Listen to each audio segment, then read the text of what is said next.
गणेशोत्सव म्हटल्यावर दणक्यात सुरुवात झाली पाहिजे. सिद्धू दादा तू सुरुवात कर.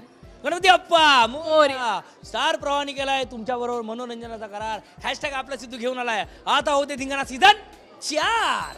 सुरुवातीलाच प्रमोशन. बघ तिकडे ठेवलंय बघ. बाकी सगळे इंटरव्ह्यू देत असले ना तरी मागे कोण दिसतोय? 4 सीझन 4ची पब्लिसिटी आहे आणि मी इथे करतोय. कारण मुळात मी ही पब्लिसिटी का करतोय? कारण महाराष्ट्राची नंबर 1 वाहिनी स्टार प्रवाह हे आहेत, त्याच्यामुळे सगळे आहे. 4 वर्ष धिंगाणा करतोय मी यार. किती मस्त वाटतंय. Satish sir I love you. Shri Sumedh I love you. Frames I love you.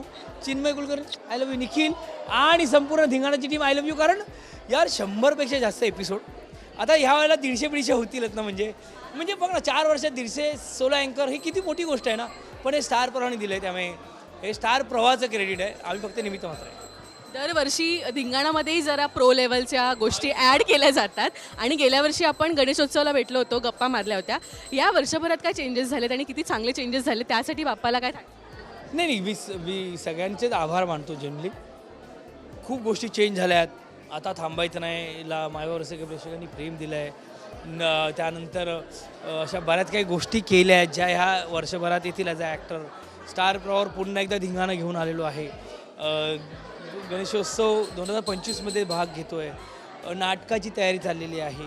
भाई खूप गोष्टी चालल्या आहेत. ढोल वाजवायला जाणार आहे. सिनेमाचं प्रमोशन 19 तारखेला सिनेमा येतो आहे. आतली बातमी कुठली त्याचं प्रमोशन आहे. सो मला असं वाटतं की सगळ्या गोष्टींमध्ये खूप छान पद्धतीने सुसाट चाललो आहे मी. आणि एकच मंत्र आहे, आता थांबायचं नाही.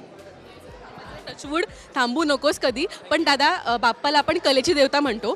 आयुष्यातला पहिला परफॉर्मन्स आठवतो तुला?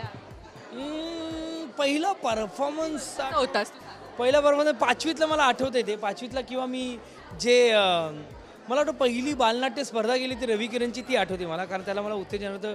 नाही अभिनयाचं तिसरं पारितोषिक मिळालं. आपल्या ज्या दर्शनाबरोबर करताना मी ती ट्रॉफी पण दाखवली होती.